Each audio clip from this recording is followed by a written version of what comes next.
Hello and welcome to Hybrid. Greetings. Powered by chinkseyMEDIA. Good We've got evening. Tom. How are you? Hello there. Hi. Well, 3-0, good win, a boost to the confidence of the team as we prepare for the game against Atletico on Tuesday night. I've just been talking to Kivsey. I was going to go for 50-50, but after listening to his wise counsel, I think maybe 60-40 in our favour. But to be quite candid with you, I don't think we deserve to win the Champions League. We're going to get absolutely mauled by PSG or Bayern Munich.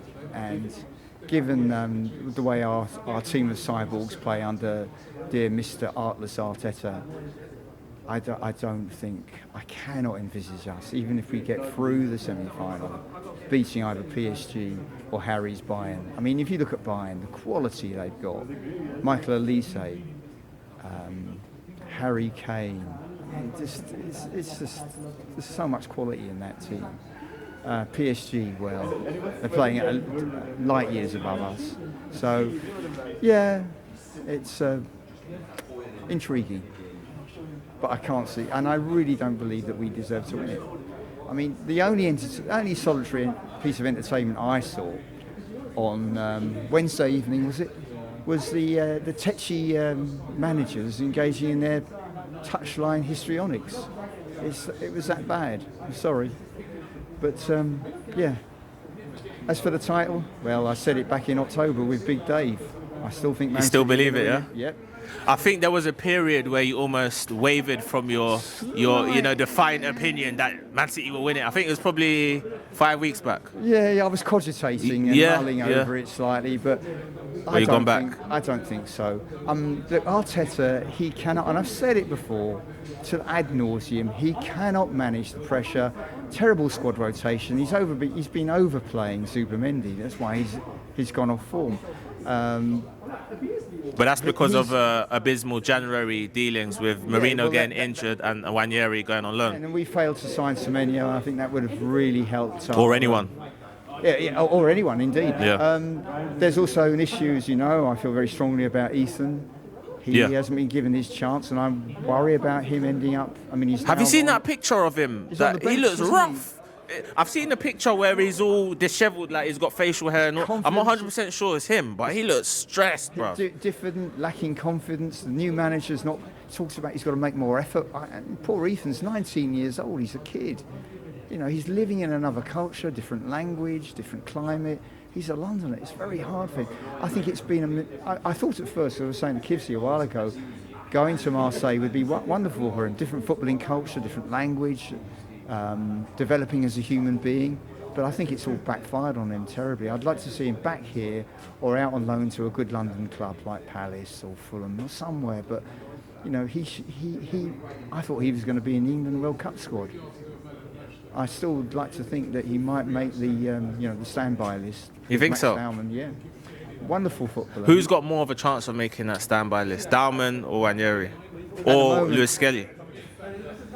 Yeah, I know, Myles Lewis-Skelly again, another player. He had his breakthrough season, but now you begin to wonder, he's back in the under-21 setup, isn't he? As far as England are concerned. I don't know, but I mean, these are the sort of players that we love to see. The players, they're us, aren't they? They come from the academy, they're from London. We identify with these players. That's why we love football. I'm not against the big names that come in, but it's not the same, is it? There isn't that connection. I mean, look at Harry Kane. I mean, he's from Leytonstone, played for Leyton Orient. He's had to work his way through the ranks, hasn't he? And he's still got that connection and affinity with East London. Ezri Konsa, which is from Manor Park or Wanstead, isn't he? He went to Cumberland School, which is down the road from my secondary school. We identify with these guys. Yeah. They've got that connection.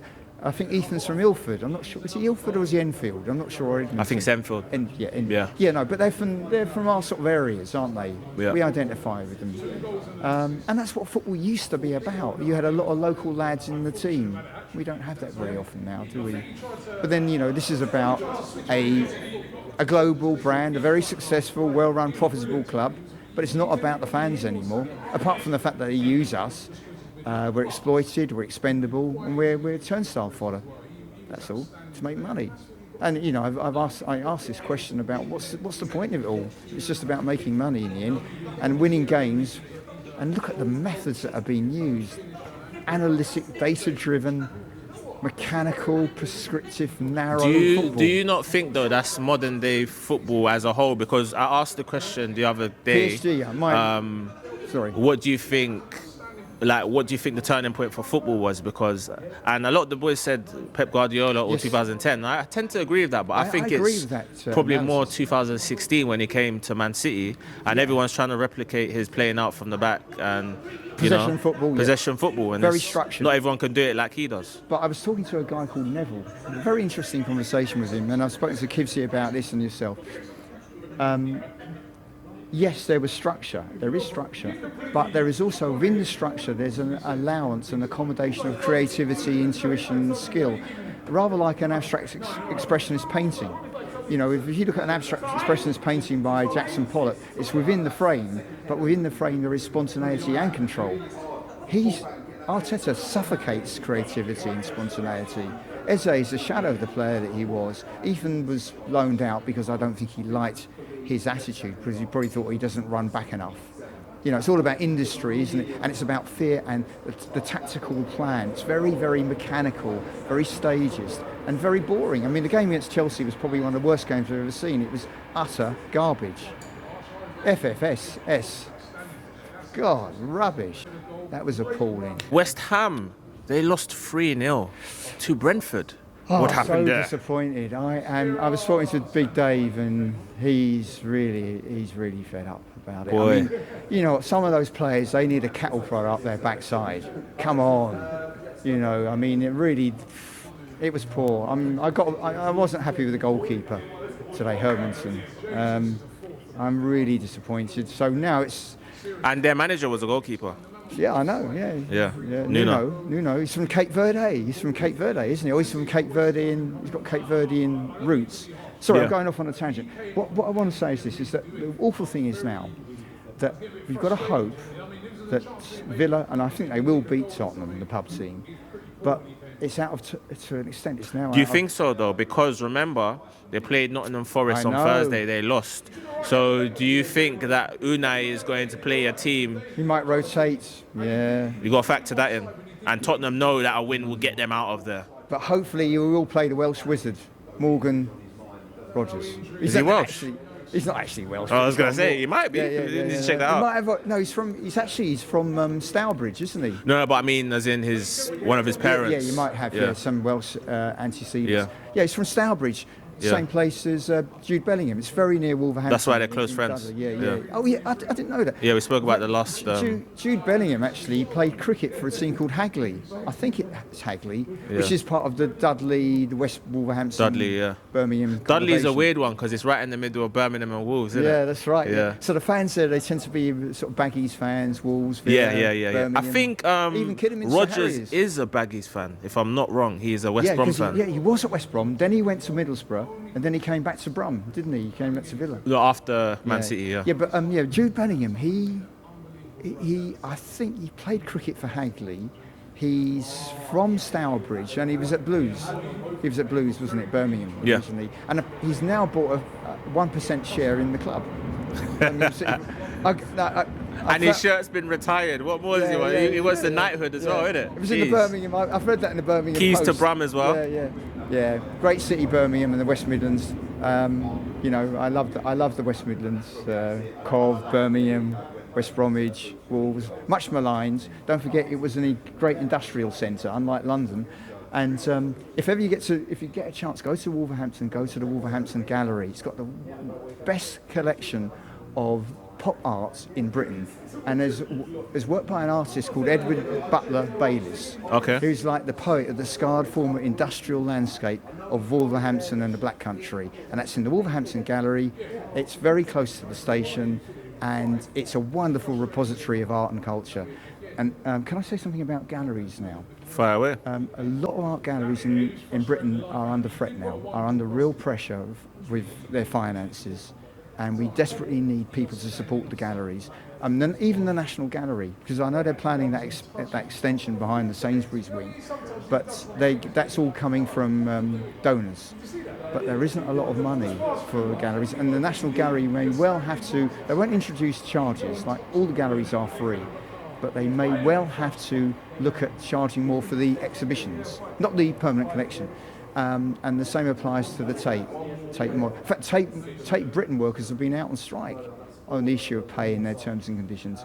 So, you know, our galleries, even the most prestigious ones like the National Gallery, the Tate Britain, Tate Modern, British Museum, at the moment they're all free, and let's hope they can stay that way. But don't forget, under the Tories, you had to pay for a long time. And that was Tony Blair's government reintroduced free admissions. Sorry, I've gone off on a tangent. And can I say something else now? Fire away. Right.